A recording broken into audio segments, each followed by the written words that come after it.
You'd think that if you put up 56 points, scored 8 touchdowns, had nearly 600 yards in offense, and held a 43-17 edge in time of possession, that the Black Knights would win in a cakewalk. But Army was playing a quarterback named Sam Hartman, who had his way with the Black Knights in a 70-56 Wake Forest victory in their 3rd consecutive loss. Here's more from Erin Summers. Wake Forest and Army each scored on their opening drives, and from there it was an offensive shootout. The Deacons didn't punt the entire game, Army punting just once. If they're going to score every time they've got it, then we got to score every time we got it. It's just the bottom line. It's you win as a team, and we didn't do it. Army started with quarterback Christian Anderson back from injury for the first time in a month, but that didn't last long. In the first quarter, Anderson left the game after a big hit. Tyheer Tyler, Jabari Laws, and Cade Ballard shared duties for the rest of the game.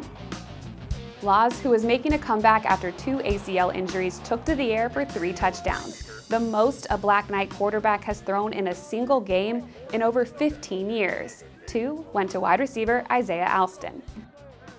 We did some good things out there today that we can definitely carry on to the next game, but it's going back to the drawing boards and looking internally what we can do, each individual, to do better and make sure that this doesn't happen again.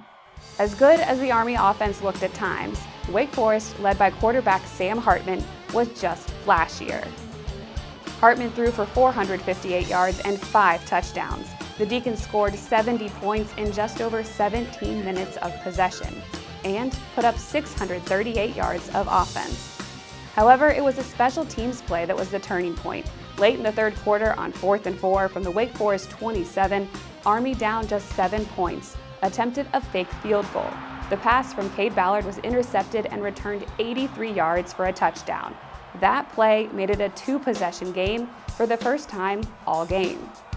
We just needed to keep scoring points. But I mean, we emptied the tank. We tried everything we could. We tried the fake field goal and probably, just a little better execution with the throw.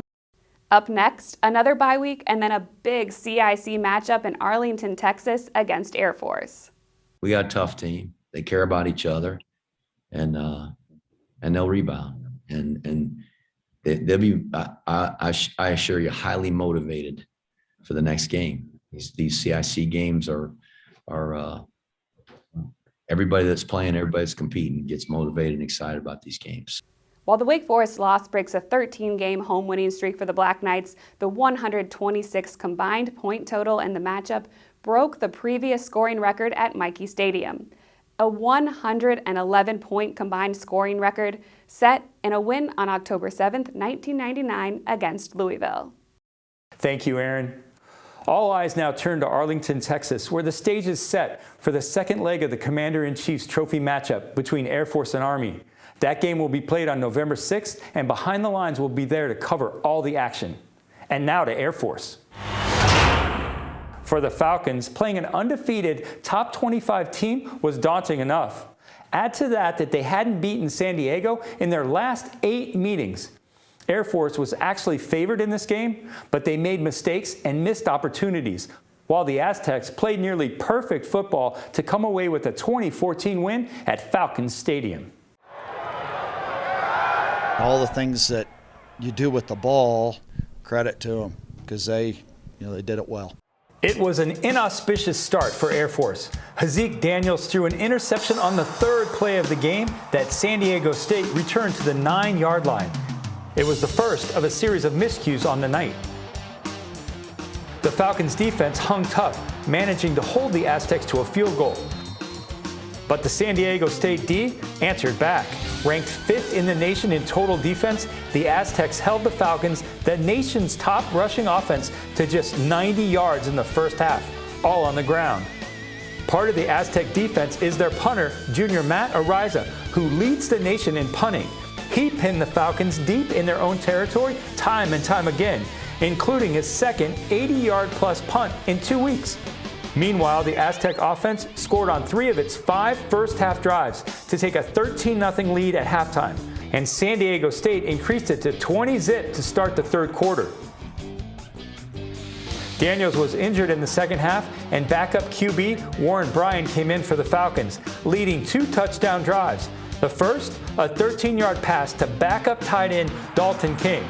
It was King's first catch of the year and Brian's first TD pass of the season, a backup-to-backup connection.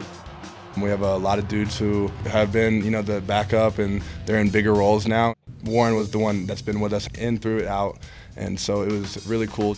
Dane Kinnaman added a fourth-quarter 3-yard TD run with just under 4 minutes left to cut the deficit to 6 points. But that was as close as the Falcons would come. They actually ended with more yards than San Diego State, but 2 turnovers plus dropped or missed passes were too much to overcome. I wish you can go back and change it, but it kind of is what it is. As you said earlier, you just got to take it on the chin, suck it up. And if I get the opportunity again soon, anytime, you got to take advantage of that opportunity next time.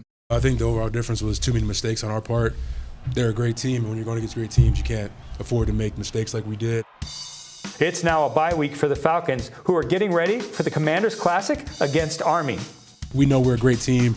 Wins or losses, we know we're a great team. So now we just got to regroup and bounce back to the next game. I think it's just on to the next one. We got a championship to play for in 2 weeks. Both Air Force and Army have bye weeks this week as they prepare for the Commanders Classic.